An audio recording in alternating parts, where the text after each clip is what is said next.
Muy buenas noches, Julián, buenas noches, Diego. Lo mismo que para todo el personal en cabina, un saludo muy especial. Queridos oyentes, me alegra muchísimo el corazón estar esta noche con ustedes, retomando todo este tema, la importancia del mejoramiento de la personalidad,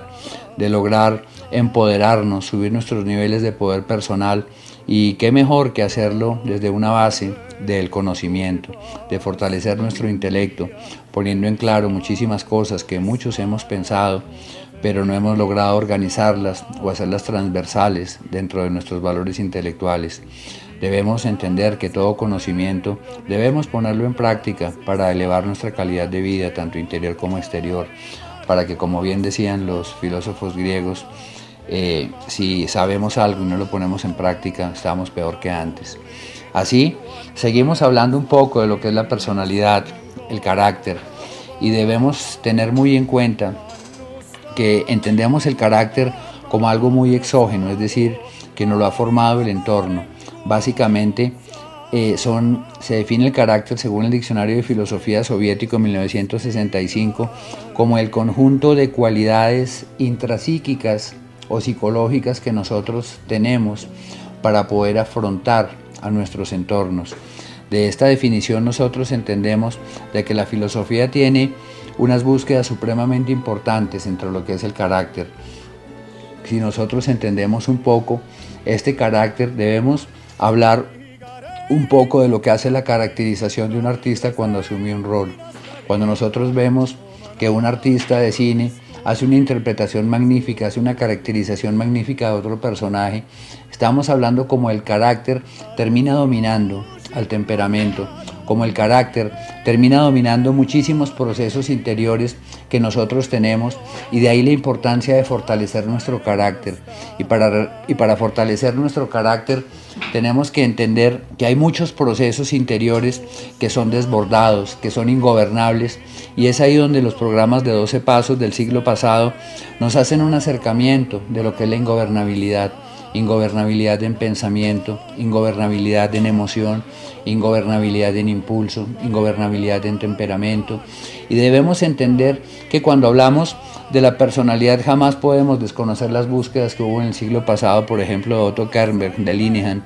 donde ellos básicamente nos proponen la importancia de entender lo que es el despliegue emocional y lo que es el repliegue emocional. Hablamos de que en lo más primario de todos nosotros tenemos las emociones y el instinto. Cuando hablamos de las emociones primarias, estamos hablando de que son compartidas, incluso algunas con los reptiles de nuestro proceso evolutivo, y debemos entender que nosotros el cerebro menos evolucionado que tenemos lo entendemos y lo definimos como el cerebro reptiliano, que es allí donde está lo más primario, lo más básico, de manera tal que allá en ese cerebro reptiliano tenemos la ira, tenemos el placer, tenemos el dolor, tenemos el miedo, que realmente las compartimos, por ejemplo, con reptiles como un caimán, como otros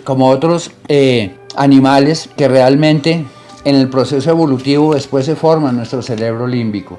Después de todo este proceso se forma nuestro cerebro más moderno, más contemporáneo, que es el cerebro que podemos llamar cortesiano, que obedece al neocórtex, las capas más evolucionadas del cerebro, que básicamente se encuentran en los lóbulos frontales. Y ahí, en esos lóbulos frontales, nosotros encontramos las neuronas más avanzadas, es decir, las células que hemos descubierto más especiales, más avanzadas, que solo las tenemos nosotros los seres humanos, donde tenemos nuestras funciones cognitivas superiores. Entonces, haciendo un poco la comparación de lo que es nuestra personalidad, tenemos que ir mirando cómo las personas más primarias son personas que no dominan sus movimientos, que no dominan sus impulsos, que son absolutamente primarias porque están movidas por el instinto, por el reflejo, y realmente son seres primarios, poco evolucionados. Y cuando hablamos ya de personas más evolucionadas, empezamos a mirar personas que son más límbicas, que son emociones que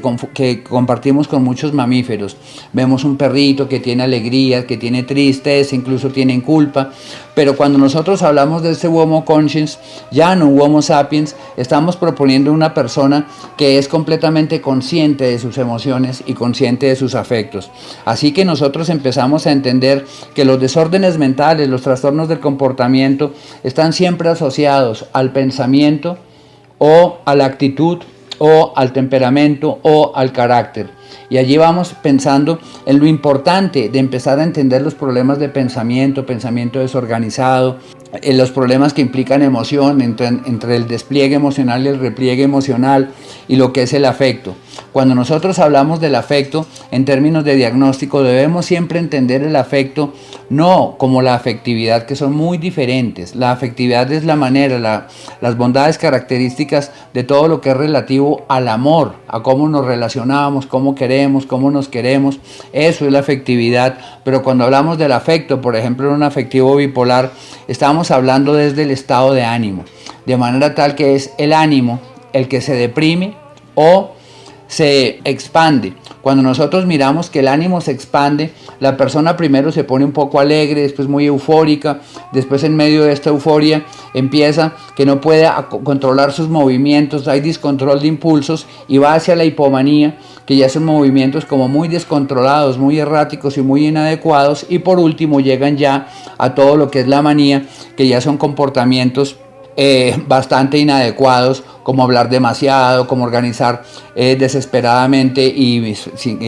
ausentes de método, que es lo que nosotros vamos viendo, por ejemplo, en un afectivo bipolar. Cuando hablamos de trastornos de la personalidad, sobre todo en los trastornos del tipo B, estamos viendo personas no que expanden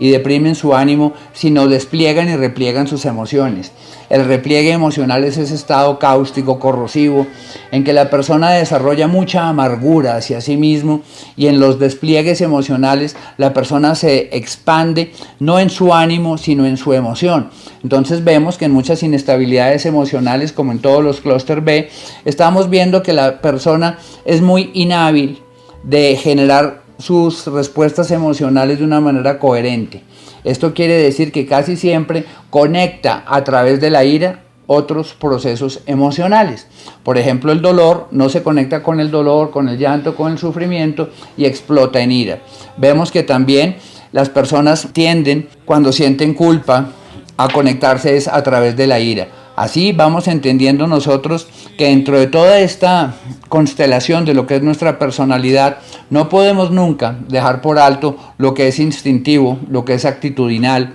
lo que es temperamental, para poder ir teniendo un dibujo claro de lo que es nuestra propia personalidad, de lo que es nuestro propio ser. Así nosotros llegamos a entender que estas emociones primarias, que básicamente nosotros entendemos 7, que son la ira, el miedo, el placer, el dolor, la culpa, la vergüenza, la tristeza, incluso se habla de involucrar también dentro de las emociones primarias a la alegría, es nuestra reacción primaria, es nuestro impulso primario. Es decir, el impulso primario del animal humano va como una respuesta ante estas emociones. El impulso más elaborado va básicamente a la continencia del impulso que van a arrojar estos instintos primarios, y es cuando hablamos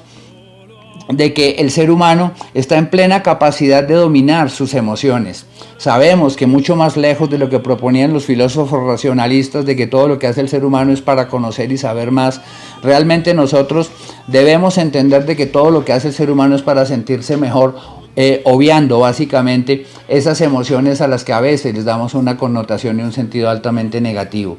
Así es que surgen estos conceptos de la inteligencia emocional, donde nosotros debemos saber sentir. Cuando nosotros hablamos del sufrimiento, el sufrimiento para los budistas era una condición inherente de todos los seres humanos. Así nosotros vamos entendiendo la importancia de saber sufrir. Ese saber sufrir es un estado altamente espiritual, pero no se trata únicamente de resignación, sino de trascendencia ante nuestros propios sufrimientos, porque vemos la importancia del sufrimiento, porque el sufrimiento es bastante particular. A veces se sufre por ira, a veces se sufre por miedo, a veces se sufre por dolor, se sufre por culpa, se sufre por vergüenza, se sufre por tristeza. De esta manera estamos viendo que el sufrimiento es una condición bastante amplia del ser humano y es inherente a los seres humanos, porque bien lo decían los budistas y lo dicen también todos los teólogos cristianos, que el sufrimiento es parte sustantiva del ser humano. Desde que nosotros somos niños sufrimos. cuando estamos en la preadolescencia, en la adolescencia, estamos sufriendo, pero la vida no es un castigo, realmente el sufrimiento es una mecánica que tenemos instaurada por la evolución para evitar el peligro, la amenaza, la hostilidad, el hostigamiento y la muerte, y está completamente asociada a la superación y la supervivencia del individuo sobre el mundo. Venimos hablando un poco de lo que es esta inteligencia emocional. Sabemos que la inteligencia analítica nos ayuda a saber pensar, a resolver problemas y a resolver nuestros conflictos de la diaria cotidianeidad, como el trabajo y otras situaciones, pero sabemos que la inteligencia emocional nos lleva a resolver nuestro conflicto emocional. Todos los seres humanos tenemos sufrimientos, padecimientos, y realmente lo que nos brinda la inteligencia emocional es la capacidad de resolver nuestros conflictos emocionales. Aquí no estamos hablando de resolver los conflictos de otro ser humano, sino resolver nuestro conflicto emocional por nuestras relaciones interpersonales, por nuestros recuerdos, por nuestras vivencias, muchas veces por las dificultades de la relación del ser consigo mismo. Así nosotros estamos viendo que todas las inteligencias nos sirven para resolver conflictos. Estamos viendo la importancia de la inteligencia social que nos ayuda a resolver nuestro conflicto social. Ya Gardner, en su libro de inteligencia social, nos va proponiendo la importancia de entender la magnitud de la inteligencia social. Él fue el mismo desarrollador y creador del término inteligencia emocional, que fue un bestseller en los 80s. Nos propone este libro que realmente ha sido muy poco leído y muy poco difundido, de lo que es la inteligencia social y sus alcances, de cómo debemos resolver nuestro conflicto social a través de comunicación asertiva y desarrollar lo que él denomina el rapport, que es realmente esa comunicación absolutamente propositiva y proactiva cuanto antes y propositiva, buscando que a través de mis formas de expresión y comunicación logre que las partes que se están comunicando entre sí, ambas logren tener un beneficio, una ganancia. Así, nosotros vamos entendiendo que esta inteligencia social sí la debemos entender, y no significa que la inteligencia social nos lleve a ser seres muy especiales, sino básicamente la entendemos con muchos políticos que aún logran el convencimiento y logran el voto en los países democráticos, convenciendo a la persona. La inteligencia social nos lleva a entender esa habilidad, cómo una persona resuelve su conflicto de la interacción social buscando el convencimiento de otras personas, buscando la afinidad y buscando caer bien entre esa manada, porque somos animales de manada los seres humanos. Pero no nos quedamos ahí. La inteligencia, como proponían los griegos, junto con la voluntad y el carácter, son partes sustantivas de la personalidad, pero debemos entender que la inteligencia espiritual es absolutamente necesaria entenderla en la cabal dimensión. Las esferas de las inteligencias básicas que propone el constructivismo humanista existencial nos lleva a entender que son como las capas de una cebolla. La primera es la inteligencia analítica, la segunda es la inteligencia emocional, la tercera es la inteligencia social, la cuarta la inteligencia afectiva y la quinta la inteligencia espiritual. Así vemos que la inteligencia espiritual contiene todas las inteligencias anteriores, y hay que verlas también como los cimientos de un edificio de 5 pisos, en donde todos los pisos son edificio, pero realmente para estar en el 5.º piso se requiere el sustrato, la estructura de los pisos anteriores. Entonces vemos que la personalidad es un tema supremamente amplio, y vamos a entender un poco lo que es la conducta. La conducta es lo que hace el ser. Son todos, en términos de literatura, los verbos interiores o acciones interiores del ser, también con sus acciones externas. Así nosotros estamos viendo que la conducta tiene sus aspectos cognitivos, sus aspectos actitudinales y sus aspectos comportamentales. Cuando hablamos de que la conducta es lo que hace un hombre, es lo que nosotros vemos, el reflejo de lo que tiene dentro de una persona. De manera tal que cuando se habla de trastornos de la conducta, estamos viendo que son personas con problemas en su pensamiento, en su actitud y su comportamiento, que no necesariamente impliquen desórdenes de la personalidad, pero ya Para entender todo esto de lo que es esa ingobernabilidad que muchos de nosotros tenemos, debemos ir profundo, debemos ir a las búsquedas de otros seres humanos, a las búsquedas de escuelas psicológicas, a búsquedas de escuelas de la salud mental, para poder entender que es ello que debemos cambiar para poder ser individuos más íntegros, más felices y con una mayor plenitud interior. Para esto, llegamos a todo lo que es la teoría de los clústeres de la personalidad, que no es algo nuevo, porque ella va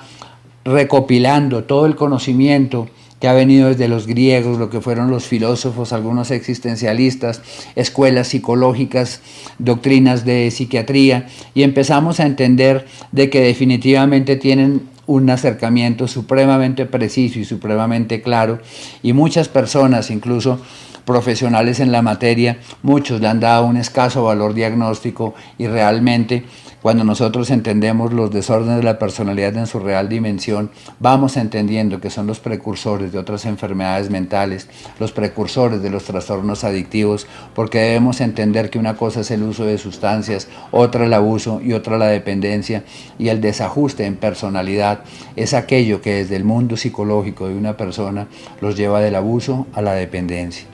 Entonces, vemos que son los clústeres. Clúster en inglés quiere decir subtipo demográfico. Básicamente es un grupo demográfico, un grupo de personas. Y básicamente cuando miramos los clústeres A, son personas un poco raras, un poco excéntricas, que básicamente serían esquizotímicos, es decir, que hay mucho pensamiento, que hay mucha tendencia al aislamiento, que son personas con elevados mundos interiores y su vida privada se hace demasiado grande. Les cuesta trabajo socializar con otras personas, pero no es un trabajo por la ansiedad, sino que realmente ellos prefieren estar completamente solos por esta marcada tendencia al aislamiento. Dentro de este grupo nosotros encontramos a todas estas personas que realmente van desarrollando muchas veces desórdenes de la personalidad, como el esquizotípico, el esquizoide y el paranoide, que muchos se agrupan mediante lo que son los desórdenes de pensamiento. Encontramos los clúster B, que son de base personas muy inestables en sus emociones, que son los que podemos llamar las ansiedades agresivas, que tienden a ser hostiles, que tienden a ser oposicionistas, muy inestables, donde despliegan y repliegan sus emociones de una manera muy destructiva y autodestructiva, donde encontramos el trastorno límite de la personalidad, el trastorno antisocial de la personalidad, el histriónico y el narcisista, que muchas veces vienen uno con el otro de la mano. Y por último encontramos en los clúster C lo que son las personas muy ansiosas, que básicamente encontramos el trastorno por dependencia afectivo y emocional, encontramos el trastorno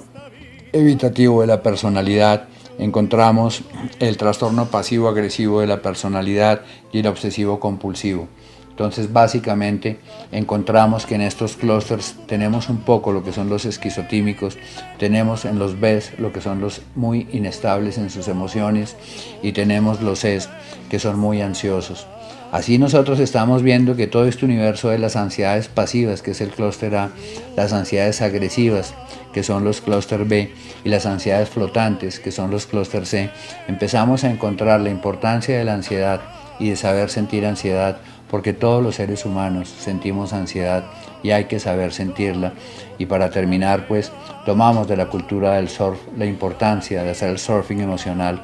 que es no pelear contra esas olas que son mayores que nosotros, sino simplemente surcarlas, remontarlas, sabiendo que las emociones, como las olas, son completamente peregrinas, vienen y van. Muchísimas gracias, les habló Andrés Jaramillo Ortiz, director de Fundación Clínica Función Futuro. No duden en comunicarse con nosotros para cualquier tipo de inquietud, de duda, de interrogante que tengan, que con el mayor gusto se la resolveremos. Bogotá 774-6022. No lo olviden, Bogotá 774-6022. Muchísimas gracias.